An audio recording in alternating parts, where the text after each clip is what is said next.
사람은 살아가는데 필요한 것이 많이 있습니다. 살아가면서 가정도 직업도 필요하고 돈도 건강도 필요하고 또 출세도 해야 되고 성공도 해야 되는 그런 필요한 것이 우리에게는 참 많이 있습니다.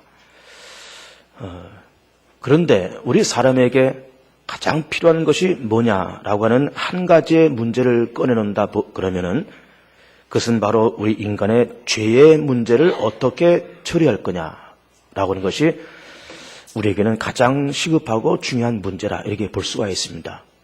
하나님의 관심도 우리 인류가 죄 가운데 빠졌는데 죄에 빠진 인류를 어떻게 건질 거냐 또 어떻게 그 죄를 정리할 거냐라고 하는 것이 하나님의 궁극적인 관심인 겁니다. 배가 고프면 먹을 것을 찾고 또 아프면 병원을 찾고 약방을 찾습니다. 왜 그런가 하면은 배가 고프다고 하는 그런 감각이기 때문에 그렇습니다. 어디가 아프다, 뭐 그 흔한 감기에 걸렸다 그러면은 열이 나고 머리가 아프고 식욕이 떨어지고 기침과 콧물이 나고 그런 어떤 증상과 감각이 발동되기 때문에 약방을 찾고 병원을 찾습니다.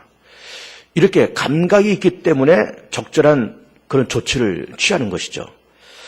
돈이 없으면 불편한 것이 많이 생깁니다. 그리고 돈이 없으면 우리가 세상에서 무시당하기도 하고 또 그것 때문에 열등감도 들어갈 수가 있습니다. 그래서 돈을 벌어야 되겠다라는 그런 생각이 들고 그리고 나도 한번 자수성가해보자 라고 하는 그런 의지도 생기는 것입니다. 그런데 말씀드린 것처럼 인간의 근본적인 문제가 죄의 문제고 이것을 어떻게 처리할 거냐라는 것이 인간의 근본적인 문제라 그럴 때 문제는 그 죄가 우리 가운데 있음에도 불구하고 그 죄는 우리의 삶 속에 감각이 생기지 않는다는 데 문제가 있습니다. 감각이 생기지 않습니다. 배가 고프면 고프다는 그런 감각이 있어야 될 텐데 감기에 들면 어떤 증세가 일어나고 어떤 감각이 일어날 텐데 죄는 전혀 감각이 나타나지 않습니다. 어떤 증상도 나타나지 않습니다. 그래서 그 죄가 누적되어서 인간은 그렇게 죽습니다. 사람이 왜 죽느냐라는 문제는 굉장히 중요한 문제고 이거는 어떤 심리학적으로 또 어떤 의학적으로 많은 것을 사람들이 연구해 가면서 사람이 죽는 이유를 늙어서 죽는다, 병들어 죽는다 혹은 사고로 죽는다라고 다 그렇게 말을 하고 있지만은 또 그것을 위해서 의학과 생물학이 그렇게 연구를 하고 있지만은 성경에서는 사람이 죽는 이유는 죄 때문에 죽는다라고 그렇게 말씀을 하시고 있습니다.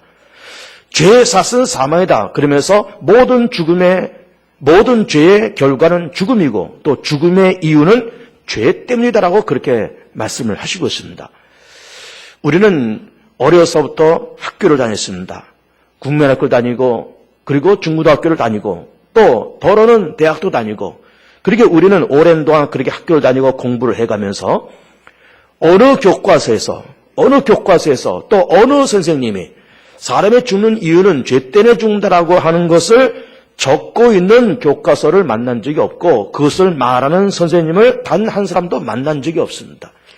너무나도 분명한 사실인데 사람은 죄가 누적되어서 그 죄로 말미암아서 죽을 수밖에 없다는 것을 말해주는 사람도 말해주는 어떤 교과서도 우리는 배우지 못한 채 세상을 그렇게 살아갑니다. 너무나도 분명한 이론인데 그리고 너무나도 이거는 정확한 이론인데 이거를 말하고 가르쳐주는 사람 없이 우리는 그렇게 살고 있고 그렇게 배움의 과정을 지내왔습니다. 죄 그러니까는 참 우리는 참 듣기가 싫습니다. 죄라는 말은 그렇게 아름다운 단어가 아닙니다. 듣기 좋은 말도 아니고 말하기 좋은 말도 더더욱 아닌 거예요.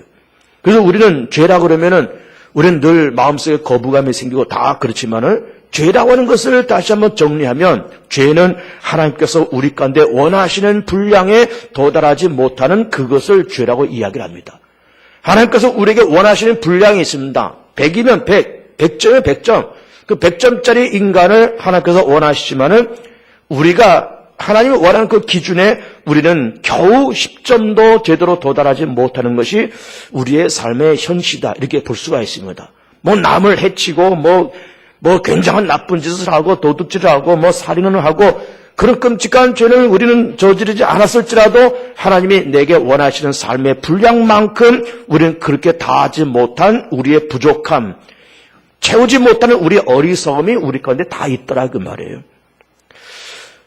한 주간 동안 지난주라도 이렇게 살면서 저도 죄를 참 많이 지었습니다. 왜 그런가 하면은 노예 일을 하느냐고 목사님들 만나서 회의하고 그러면서 어느 교회 어느 목사님이 회의할 때마다 그 회의를 자꾸 어지럽게 만들고 이상한 방향으로 회의를 끌고 가려고 그러고 이상한 결론이 나게끔 하려고 그렇게 회의를 끌고 나가는 것을 몇 차례 경험을 하면서 그 사람이 싫어지는 거예요. 싫어지고 그리고 만나고 싶지 않고 마주치고 싶지 않고 그런 마음이 생기는 겁니다.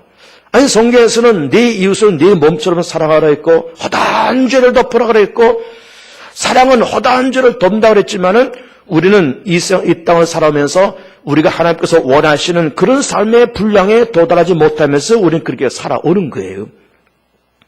기도 쉬는 죄를 범하지 말아야 되는데 지난주에도 새벽 기도를 2번을 빼먹었습니다. 월요일은 너무 피곤해서 도무지 일어날 수가 없어서 하루 빼먹었고 금요일 날에는 강화에 있는 천명서 목사님 장례식 때문에 새벽 6시에 부천 성모병원에서 장례 예배가 있기 때문에 또 제가 장례 준비위원이고 그래서 준비하려고 5시부터 또 뛰쳐가서 그 장례식을 다 집례하고 그렇게 돌아왔습니다. 그러니까는 쉬지 말고 기도하라. 기도 쉬는 죄를 범하지 말라. 하나님께서 그렇게 말씀했지만은 기도를 쉬는 또 기도를 못하는 그런 나의 부족한 모습이 여전히 그렇게 존재를 하는 거예요. 우리는 가정을 갖고 부부간에 부모와 자식간에 그리고 우리가 섞여서 살면서 부부간에 서로 사랑하면 사랑한다. 고맙다면 고맙다. 또 부탁해서 부탁하고 고맙다면 고맙고 그러면서 서로를 위로하고 격려하고 안부를 묻고 서로 미안한 마음을 갖고 미안하다는 마음을 고백하고 고맙다는 말을 고백하고 사랑하면 사랑한다는 말을 고백하면서 서로 위로하고 위로를 받으면서 사는 것이 부부간의 삶의 모습이고 이것이 하나님께서 원하시는 부부의 그런 분량이지만은 우리는 부부간에 사랑한다는 말도 미안하다는 말도 거의 해본 적 없이 그렇게 살아오는 거예요. 우리는 그렇게 모자라는 부분이 너무나 많습니다. 부모와 자식 간에도 아이들이 좀 어렵고 힘들 때 우리는 야단만 쳤지. 넌 왜 그것도 못하냐? 언제까지 그러고 있을래? 우리는 야단만 쳤지. 그렇게 어려움 가운데 빠져있는 아이들, 그런 아이들을 우리가 위로하고 격려하고 좀 더 힘을 좀 내보자, 좀 더 기다려보자라고 격려하는 말은 거의 못하면서 살아왔던 거예요. 이것이 우리의 부족한 모습인 겁니다. 자식들도 부모님한테 부모님이 힘들고 고통스러워할 때 용기를 북돋아주고 아버지 엄마 힘내세요. 내가 기도할게요.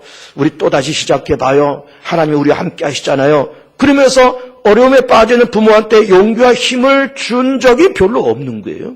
우리 아이들도 그렇고 우리가 어렸을 때도 우리 부모한테 그런 말, 그런 격려를 거의 해본 적 없이 우리는 그렇게 살아온 겁니다. 그러면서 덜렁덜렁 우리는 나이가 먹고 벌써 40 넘어 50 넘어 이렇게 우리는 그렇게 살아오는 거예요. 우리는 남을 해치고 살인하고 그런 끔찍한 죄는 저르지 않았을지라도 우리는 마땅히 해야 할 바를 하지 못하면서 살아오는 우리의 부족한 모습이 여전히 존재하는 거예요. 하나님께서 박정호 목사를 개봉중학교 담임 목사로 세우시면서 하나님이 나를 통해서 원하시는 그런 분량이 있겠죠. 박정호 목사야, 너는 이만큼 기도하고 이만큼 헌신하고 이만큼 충성하고 이만큼 정성을 다해야 돼. 그렇게 하나님께서 원하시고 있지만은 그렇게 하나님이 원하시는 분량에 나는 정말로 10%도 채우지 못하면서 그렇게 살아가는 거예요. 그것이 내가 채우지 못하는 하나님이 원하시는 것에 채우지 못하면서 살아가는 그 부족한 부분이 이것이 허물이고 이것이 죄더라 그 말이에요. 그래서 그런 허물과 죄가 우리 가운데 있으면서 이 죄가 누적되고 가면서 증상이 좀 나타나면 그래도 이게 죄가 이렇게 점점 내 삶 속에 쌓여져 가고 있네. 그러면서 죄책감도 갖고 이 죄 문제를 정리하려고 우리는 그렇게 살아갈 텐데 죄는 전혀 증상이 없습니다. 아무 감각도 없습니다. 아픈 감각도 없고 그 죄 때는 어떤 무엇인가 느낌도 어떤 증세로 나타나지 않냐고. 그렇게 우리 세상 살면서 누적되어 깨닫지 못하는 죄, 고백하지 못했던 죄, 그리고 내가 회개하지 못했던 죄, 이것이 누적되어서 이것이 꽉 차면 죽는 거예요. 그래서 죄의 삭은 사망. 성경에서는 그렇게 말씀을 하시고 있습니다. 그러면 이 죄라고 하는 것이 그러면 이 뿌리가 뭘까라는 것을 캐 들어가 보면 이 죄의 뿌리는 결국 욕심이 그 속에 있다는 것을 우리는 보게 됩니다. 성경에서 말씀하셨듯이 욕심이 잉태한 즉 죄를 낳고 죄가 장사한 즉 사망을 낳느니라. 그러면서 죄의 결과가 사망이고 또 그 죄의 뿌리는 욕심이다 이렇게 말씀하시고 있어요. 욕심, 탐욕, 정욕 이런 것이 죄의 뿌리가 되고 죄의 에너지가 되어서 이 욕심과 정욕과 탐욕이 이것이 근원이 되어서 죄가 나타나고 죄가 장세해서 사망을 낳는 이런 악순환이 우리의 삶 속에서 일어나고 있더라라는 말씀을 성경에서 하시고 있는 겁니다. 그러면 죄의 뿌리가 욕심이고 탐욕이라고 할 때 이 욕심과 탐욕은 어디에 또 집을 짓고 살까? 어디에 집을 짓고 살까? 이것은 우리의 육신 속에 집을 짓고 산다라고 그렇게 말씀을 하시고 있습니다. 오늘 우리는 본문 로마서 8장 1절부터 11절까지 말씀 보면서 여러분과 저가 교독을 하면서 빈번하게 나타나는 단어가 있음을 우리는 보게 됩니다. 그것이 뭔가 하면 육신이에요. 그래서 육신으로 말미암아 육신을 따르지 않고 육신을 따르는 자, 육신의 생각, 육신에 있는 자, 그러면 육신이라는 말씀을 한 10번 가까이 그렇게 말씀을 하시고 있습니다. 그러니까 우리는 육신이 있고 영혼이 있는데 우리의 육체 가운데, 우리 육신 가운데 탐욕이라고 하는 것, 욕심이라는 것이 집을 짓고 이것이 발동되어서 죄를 낳고 죄가 장사해서 사망을 낳는 이런 악순환이 우리의 삶 속에 어두운 어떤 메커니즘이 우리 속에 도사리고 있다는 것을 볼 수가 있는 거예요. 여러분, 짐승들도 집을 짓고 살잖아요. 요즘은 제비 보기가 어렵지만 우리 어렸을 때는 제비가 흔했잖아요. 얘네들이 어디다 집을 짓는가 하면 그 처마 밑에다가 집을 짓잖아요.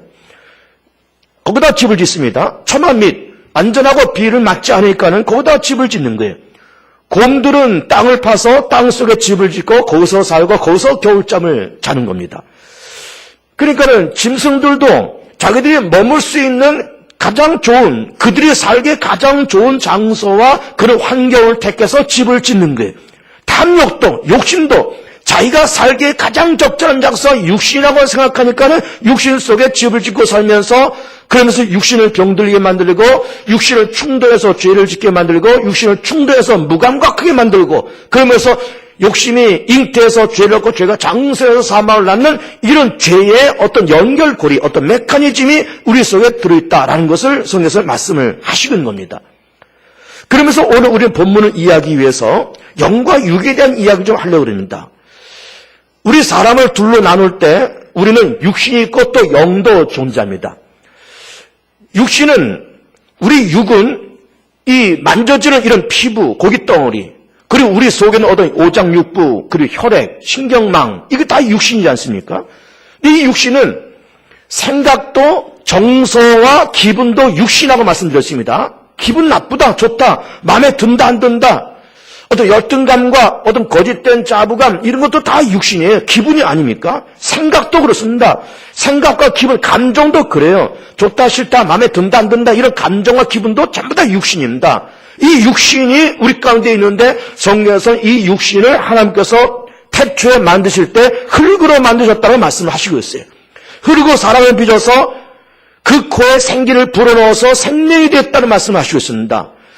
근데 생기는 뭘까? 생기는 살아있는 기운이라고 얘기할 수 있겠고 움직이는 어떤 동료라도 얘기할 수 있겠고 또 영혼이라고 얘기해도 괜찮습니다. 하나님께서 영혼을 우리 가운데 집어넣어서 우리가 생명이 되었다. 생명이라는 것은 살아 움직이는 존재가 됐다 그 말이에요. 살아있는 존재가 되었다. 그래서 어쨌든 우리 하나님께서 우리를 흙으로 만드셨는데 흙은 이 세상에 있잖아요. 땅이지 않습니까? 땅과 흙으로 우리 육체를 만들었기 때문에 우리 육체는 항상 이 땅에서 나는 것을 먹고 살고 땅에서 나는 곡식, 땅에서 나는 야채, 땅에서 나는 채소, 과일 이런 걸 먹으면서 우리가 살아가는 거예요. 땅에서 나는 짐승을 고기로 해서 우리 먹고 살아가는 겁니다. 육체는 이 땅에 있는 것을 양식 삼고 땅과 교통하는 그 부분이 바로 육체요, 육신인 거예요. 땅은 또 뭘까요? 땅은 세상이잖아요. 그래서 육신은 늘 세상과 교통하고 세상과 교류하면서 그렇게 살아갑니다. 예를 들어서 누가 나에 대해서 좋은 얘기를 했다. 뭐 내 앞에 와서 좋은 일이 했든 아니면 무슨 제3자를 통해서 거쳐서 나에 대해서 좋은 평가를 내렸다 그러면은 기분이 좋은 겁니다. 근데 기분은 뭐라 그랬어요? 기분도 육신이라고 그랬지 않습니까? 기분 좋다. 이 육체예요. 세상에서 사람들이 나를 어떻게 평가한다? 좋게 평가하더라. 기분이 좋다. 이 육신이지 않습니까? 세상에서 들려오는 얘기를 들으면서 좌우되니까 내가. 또 반대로 누군가 나에 대해서 험담과 어떤 내 약점을 그렇게 얘기한다. 직접적으로 간접적으로 아니면 제3자를 통해서 나에 대한 험담을 얘기한다. 그러면 기분이 나쁜 거예요. 기분이 나쁘면서 그 기분이 나쁘다는 것도 육신이라고 그랬지 않습니까? 기분 나쁘다, 좋다, 싫다는 이런 감정도 전부 육신이에요. 그래서 육신은 늘 세상을 향해서 눈이 열려있고 세상을 향해서 귀가 열려있고 세상에서 어떻게 말하고 어떻게 움직이고 어떻게 나를 평가하느냐에 따라서 내 기분과 내 육체가 움직여 나갑니다. 하나님의 성령에서 움직여 나가는 것이 아니라 이것이 세상에서 나를 어떻게 평가하고 세상이 나를 뭐라고 말하고 세상 풍조가 어떻게 바뀌느냐에 따라서 내 육체가 움직여 나갑니다. 육체가. 세상과 교통하는 부분이 바로 육체예요. 육신인 겁니다. 그러나 영혼은 그렇지 않습니다. 영혼은 하나님을 만나는 부분이고 하나님과 교통하는 부분이고 이 영혼은 세상 것 가지고 채워지지 않습니다. 아무리 좋은 것을 먹고 아무리 호의호식하고 아무리 많은 돈을 가져도 그 영혼은 절대 평안하지가 않습니다. 영혼은 예수를 통해서 죄사함 받고 하나님 만날 때 그 영혼은 평안하고 영혼은 건강한 거예요. 하나님이 나를 야단치면 그 영혼은 괴로워서 자복하고 회개하고 하나님이 칭찬하고 위로하시면 기쁨을 얻고 소망을 얻고 힘을 얻고 영혼은 그렇다는 그 말이에요.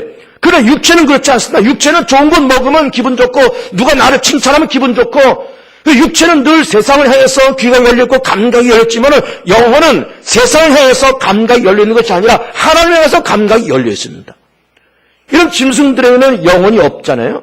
영혼이 없는 짐승한테 하나님의 말씀을 들려주고 영생을 얘기하고 죄사함의 세계와 천국의 말씀을 얘기하면 영혼 없는 짐승들이 알아듣겠습니까? 전혀 알아들 수가 없는 거예요. 애완동물을 많이 기르시면서 집에서 개가 있는데 그 개한테 예수 믿어 너 죄사함 받고 너 천국 가. 세상 누가 만들어준 줄 아냐? 하나님 만들어줬어. 우리는 한번 주는 것은 정한 거죠. 그 다음에 하나님의 심판이 있어. 영원한 세상이 있어. 이런 것을 영혼이 없는 짐승들한테 얘기하면 그 짐승들이 알아들을 수도 없을 뿐만 아니라 설령 알아들어도 그 말의 의미를 모르는 거예요. 영혼의 의미, 하나님의 의미, 창조의 세계, 죄사함의 세계, 의로움의 세계, 부활과 영혼의 세계를 전혀 감각이 없는 겁니다. 왜 그럴까? 영혼이 없기 때문에 그래요. 영혼이 없기 때문에. 우리는 육신과 영혼이 있으면서 육신은 세상과 교통하고 영혼은 하나님과 교통하는 부분입니다. 그래서 오늘 본문에서는 육신을 따르는 자, 육신에 속한 자, 육신의 생각은 사망이고 영의 생각은 생명과 평안이라는 말씀을 하시고 있는 겁니다. 그러면서 오늘 우리는 로마서 8장 본문을 좀 더 깊이 이해하기 위해서 이런 거를 여러분이 이해를 하셔야 됩니다. 지금 로마서는 사도 바울이 로마 교회에게 보낸 편지잖아요. 교리서신이라고 말씀드렸습니다. 로마서와 고린도 전후서와 갈라디아서 네 권의 책은 기독교 교리를 말하는 아주 중요한 책들입니다. 그래서 교리서신이에요. 그래서 사도 바울이 로마서를 기록하면서 로마에 있는 교회에 보낸 편지입니다. 로마는 당시의 세계 중심이잖아요.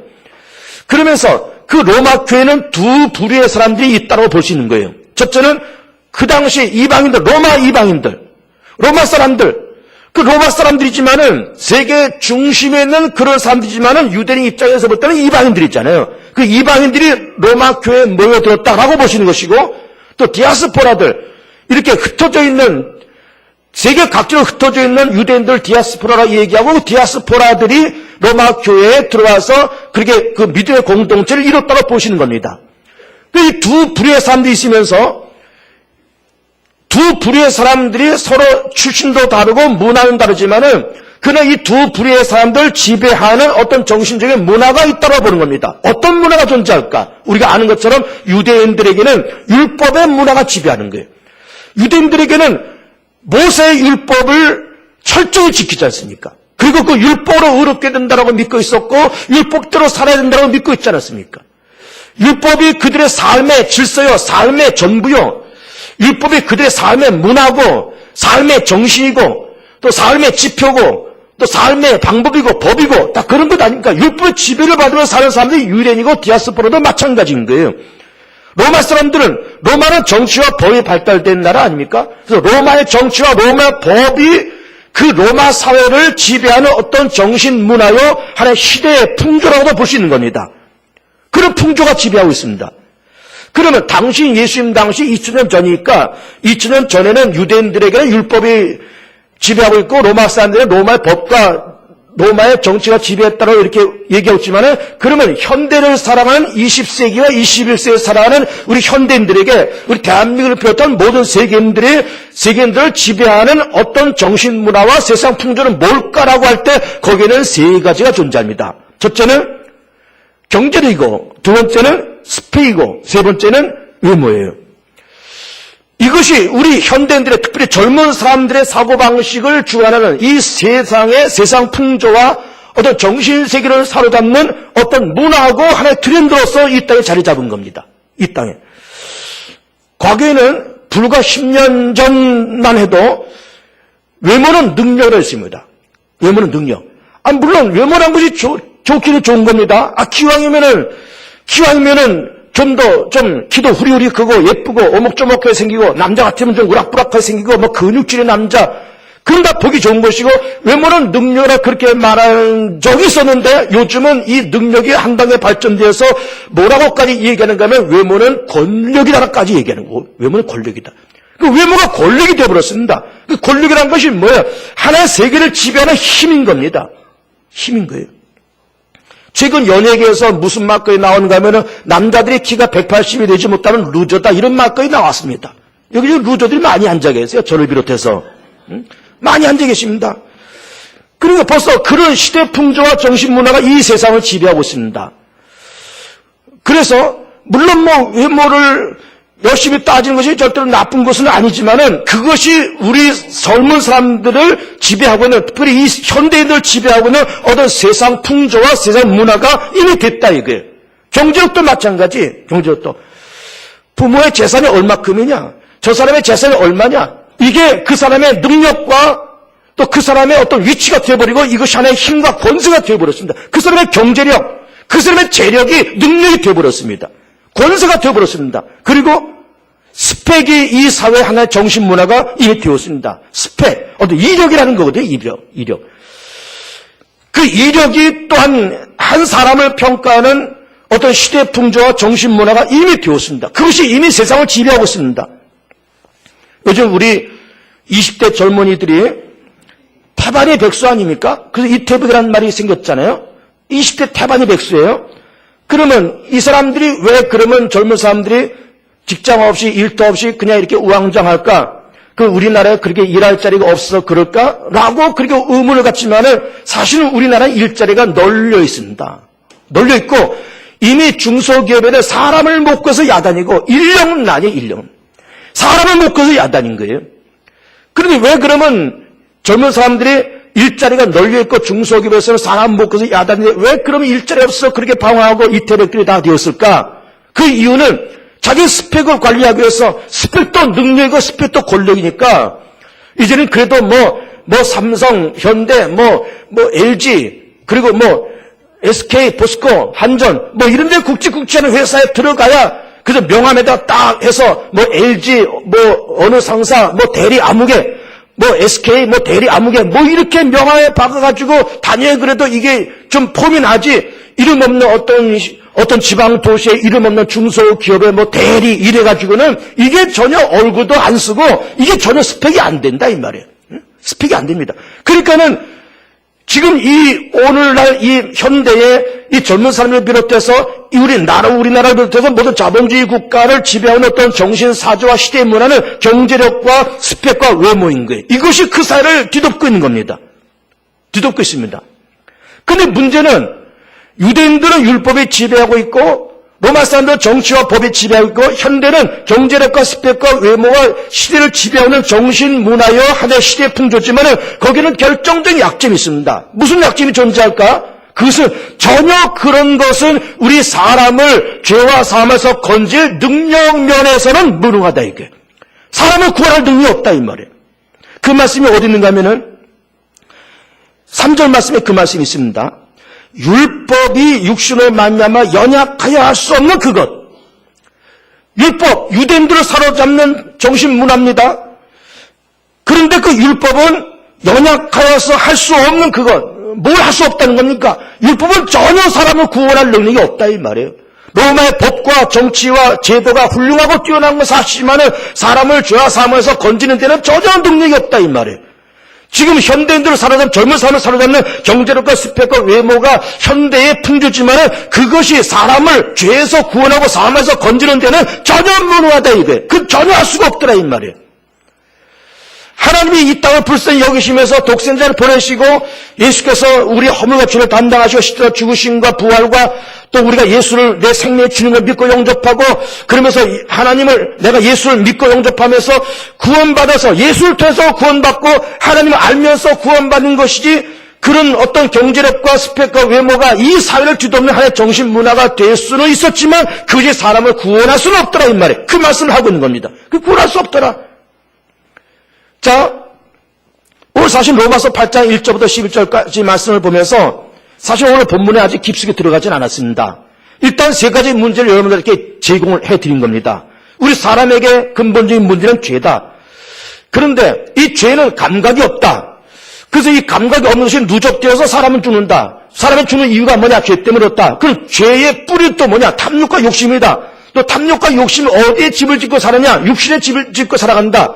육신은 세상과 관계하는 부분이고 영은 하나님과 관계하는 부분인데 그런데 동시에 이 세상을 지배하는 어떤 문화가 존재하고 정신사조가 지배하는데 유대인들에는 율법, 로마 사람들은 정치와 법이 있었다. 현대에는 경제력과 스펙과 외모가 지금 이 사회의 정신문화의 시대풍조다. 그런데 율법이 되었던 현대 경제력과 스펙이나 외모나 로마의 정치나 법이나 그 어떤 것이 되었던 그 사회의 문화여 하나의 트렌드는 될 수 있었지만은 사람을 죽으면서 사람을 사망에서 건지는 데에는 무능했다 이 말이에요. 그 말씀을 본문에서 던지고 있습니다. 그러면서 이제 본문을 들어가시다 1절 보면 그러므로 이제 그리스도 예수 아래에 있는 자는 결코 존재함이 없나니 이 1절 말씀부터 엄청난 메시지를 우리 간에 던져주고 있습니다.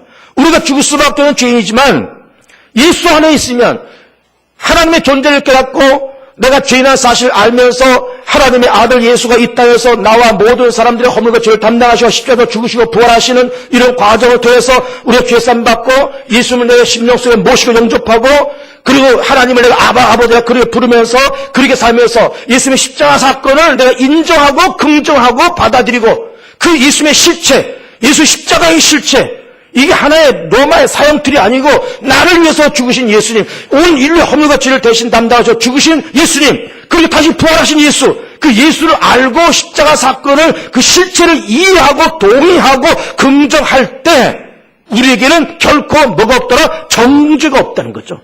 정죄가 없더라. 여러분, 죄와 정죄는 의미가 다릅니다. 죄는 그야말로 우리가 짓는 죄를 말해요. 뭐 아까도 얘기한 것처럼 거짓말하고 노출하고 사기치는 거 다 죄고 하나님께서 내가 원하시는 분량을 채우지 못하는 것도 다 죄입니다. 나도 여러분도 지난 한 주간 때문에 많은 죄를 지으면서 살아왔습니다.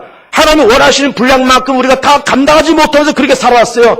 그 죄가 있어서 우린 죄인이지만 예수 안에 있다는 것 때문에 정죄가 없다는 거예요. 그 정죄는 뭘까? 죄로 정하는 것이 정죄예요. 여러분 그렇게 이해하세요. 죄는 죄고 정죄는 죄로 정하는 것. 그래서 사법부에서 법원에서 어떤 죄인을 피의자를 잡아서 이렇게 뭐 형법 몇 조에 의해서 너는 유죄, 그래서 징역 3년 유죄 판결 내리고 징역을 때린 것 이게 정죄인 거예요. 죄가 있어 죄로 정하는 거예요. 근데 우리도 역시 죄가 있지 않습니까? 예수를 믿고 나이가 들고 집사가 되고 장로 되고 권사가 되고 심지어 신학 공부해서 목회자가 되어서도 우리는 많은 허물과 죄를 지으면서 살아갑니다. 그렇게 죄가 있지만 예수 안에 있다는 것 때문에 죄를 죄로 정하지 않겠다는 거예요. 여러분 이게 은혜가 아닙니까? 하나님의 자녀가 될 만한 자격이 없는데 하나님의 자녀로 삼으시겠다는 게 은혜 아닙니까? 우리가 죄산 받을 만한 자격이 없고 거듭날 만한 자격이 없는데 우리를 거듭나게 만드신다. 이게 은혜 아닙니까? 우리가 천국에 갈 수 있는 조건이 아무것도 없음에도 불구하고 우리 천국의 시민권으로 그렇게 만들어주신다. 이게 은혜잖아요. 죄가 있는데 죄로 정하지 않겠다는 게 은혜지 않습니까? 그러면서 2절에 이는 그리스도 예수 안에 있는 생명의 성례의 법에 죄와 사망의 법에서 너를 해방했습니다. 이 말씀에 예수 안에 있는 생명의 법, 생명의 성례의 법을 요약해서 생명의 법 이렇게 얘기를 드리겠고 죄와 사망의 법을 줄여서 사망의 법 이렇게 말씀을 드려보겠습니다.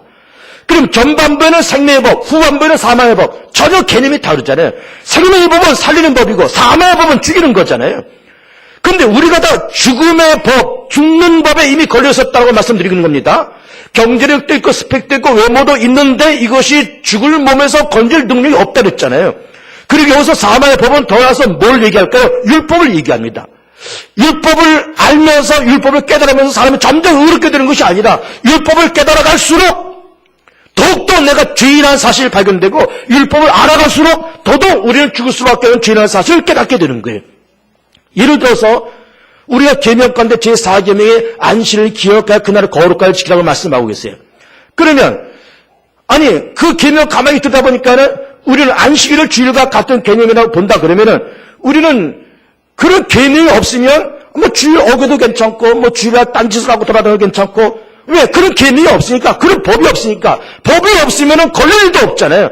근데 안식일을 기억해서 그날 거룩하게 지키라고 딱 못을 박아놓으니까는 우리 주일 어기는 것도 죄고 주일을 거룩하게 지키지 못한 것도 죄고 주일날 선하게 예배드리고 영과치를 예배드리고 구제하고 좋은 일을 하면서 또 성도 간에 친목을 나누고 그날이 거룩하게 지키는 날이고 그날이 주님의 날을 거룩하게 지키는 건데 내 정욕과 내 어떤 사욕을 내 사사로운 것을 통해서 그래 유흥을 즐겨 그렇게 다닌 것도 죄였다 이 말이에요. 차라리 그런 법이 없으면 좋을 텐데 그날을 기억해서 거룩하게 지키라는 그 법을 보니까 우리가 주일을 너무 엉망진창 지켰다고 하는 것을 느끼는 거예요. 또 그걸 깨닫는 겁니다. 그러니까 결국 율법이라고 하는 것은 사람을 의롭게 선하게 만들러 가려고 그렇게 율법을 셨지만 결국 율법은 사람을 죽이는 법이 되고 말았다 그 말이에요. 그래서 우리가 지난번에 봤듯이 7장에서도 무슨 말씀이 있는가 하면은 어떻게 말씀하시는가 하면은 7장의 9절 보면 7장 9절 전에 율법을 깨닫지 못했을 때는 내가 살았더니 율법이 없었을 때는 내가 살았었어요. 근데 계명이 이름에 죄는 살아나고 나는 죽었도다. 법이 자꾸 생기니까는 걸릴 게 많이 생기잖아요. 그리고 내가 그 율법 때문에 죄가 살아나고 난 죽게 됐다. 아니 신령한 율법 때문에 죽게 생겼다 이 말이 죽게 생겼다. 그래서 여기서 사망의 법은 율법을 말을 하는 겁니다. 근데 우리가 사망의 법에 걸렸었고 실제로 우리가 율법이 우리 대한민국의 어떤 트렌드는 아니고 문화 풍조는 아니지만 우리나라도 역시 경제력과 스펙과 외모가 우리 젊은 사람들을 장악하고 있는 그런 시대 풍조고 그런 문화라 그럴 때 우리도 그것이 그렇게 묶여서 살고 있었지만은 그러나 그것이 우리 가운데 생명을 주고 우리를 구원하는 데는 무능하잖아요. 그런데 예수를 내가 알고 믿고 영접하면서 생명의 법이 사망의 법에서 나를 해방했다. 이런 말씀을 하시고 있습니다. 3절 보면 율법이 육신으로 만나면 연약할 수 없는 그것. 아까 말씀드렸죠? 율법이 할 수 없는 것. 구원은 못한다. 이거예요, 율법은. 그런데 율법은 구원을 못했지만 누구는 하셨다고 말씀하셨습니까? 하나님은 하셨다는 거예요. 하나님은 인간을 구원하는 것을 시도하고 그거를 계획하고 시도하고 그것을 끝내렸다 이 말이에요. 예수를 보내서 거기 말씀 보듯이 하나님은 하시나니 곧 죄로 말미암아 자기 아들을 죄 있는 육신의 모양으로 보내 육신의 죄를 정하사 하나님의 아들 예수 아무 죄가 없지만 이 땅에 오셔서 인간의 허물과 죄를 담당하시고 그렇게 죽으심을 통해서 그 죽음을 통해서 죄의 저주를 끊고 율법의 저주를 끊고 또 죄에 싸서 사망하는 그 저주를 끊고 우리를 구원해 주셨으니 하나님은 그 율법을 하나님의 그 구원을 완성하신 것이 아니냐는 말씀하시고 있습니다. 그래서 4절에 육신을 따르지 않고 그 영을 따라 행하는 우리에게 율법의 요구가 이루어지게 하려 하심이라 율법의 요구가 이루어진다는 말이 뭘까? 율법의 요구? 자, 율법은 선하고 의로운 겁니다. 그러면서 이 율법을 주면서 모든 사람을 알고 선하게 살아라 의롭게 살라고 말씀하지만은 결국 율법은 사망의 법에 대해서 모든 사람을 죽이게 됐다 이게. 죽이게 됐다. 그러니까 율법이 처음에는 선한 거지만 마지막에는 많은 사람을 죽이는 법이 되어서 여기서 말씀하시는 율법의 요구는 뭘까요? 결국 사람을 죽이는 거였어요. 죽이는 건데 그것이 다 이루어지게 됐다.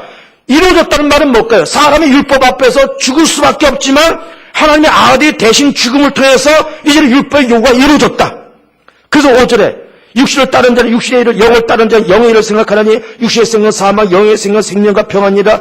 육신의 생은 하나님과 원수가 되나니 이는 하나님의 법에 굴복하지 아니하여 할 수 없음이라. 육신에 있는 자들 하나님을 기쁘시 할 수 없느니라. 만일 너희 속에 하나님이 영이 있고 하시면 너희가 육신에 있지 아니하고 영이 있나니 누구든지 그리스도의 영으로서 그리스도 사람이 아니라. 또 그리스도께서 너희 안에 계신 몸은 죄로 말미암아 죽은 것이나 영은 의로 말미암아 살아나는 것이니라. 그리고 우리 육신이 언젠가는 죽을 수밖에 없지만 내가 예수를 알고 예수의 영, 그리스도의 영, 하나님의 영, 성령이 우리 가운데 임하심에 몸은 죽을 수밖에 없지만은 그 영으로 말미암아서 우리가 부활되어서 살아난다, 살아있다, 거듭난다, 하나님의 자녀가 된다는 말씀을 하시고 있습니다. 11절 마지막에 예수를 죽은 자 가운데서 살리시니 영이 너희 안에 거하시면 그리스도 예수를 죽은 자 가운데서 살리시니까 너희 안에 거하신 그의 영으로 말미암아 너희 죽은 분도 살리시리라.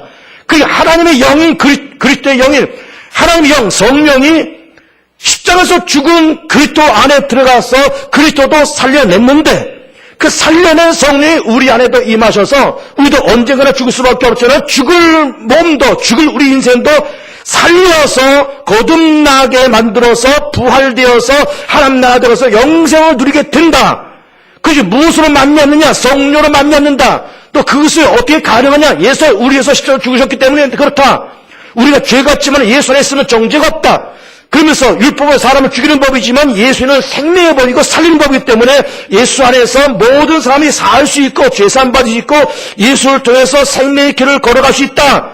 그래서 예수 안에 있으면 정죄함이 없다라는 말씀을 오늘 본문에서 딱 짜서 그렇게 말씀을 하시고 있는 겁니다.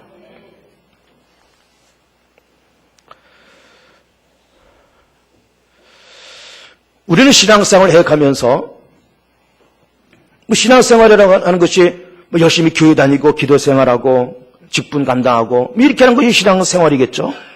그 신앙생활을 하지만은 동시에 우리는 무슨 생각을 해야 되는가 하면 우리는 동시에 신앙생활과 더불어서 우리는 많은 생각을 가지면서 살 필요가 있는 거예요. 생각을 하면서 하나님이 살아계시고 그 하나님이 내가 어떤 존재인지, 예수가 나를 위해서 십자가로 죽으셨는데 그렇게 당했던 예수가 나를 위해서 십자가로 죽으시는 그 고통, 고난, 그 아픔, 그런 모든 아픔과 모든 멸시천대를 다 당하시고 그 아픔을 대가로 지불하고 십자가에서 당신의 피를 다 쏟으시면서까지 나를 사랑하시고 십자가에서 모든 피를 쏟으시면서 나를 죄와 사함에서 건지셨다고 하는 그런 뜨거움과 감격 속에 우리는 세상을 살 필요가 있는 거예요.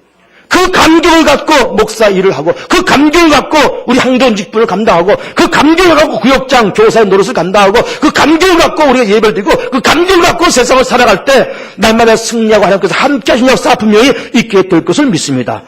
행복하시고 건강하시고 날마다 승리해 나가는 복된 성도들 되시기를 축복합니다.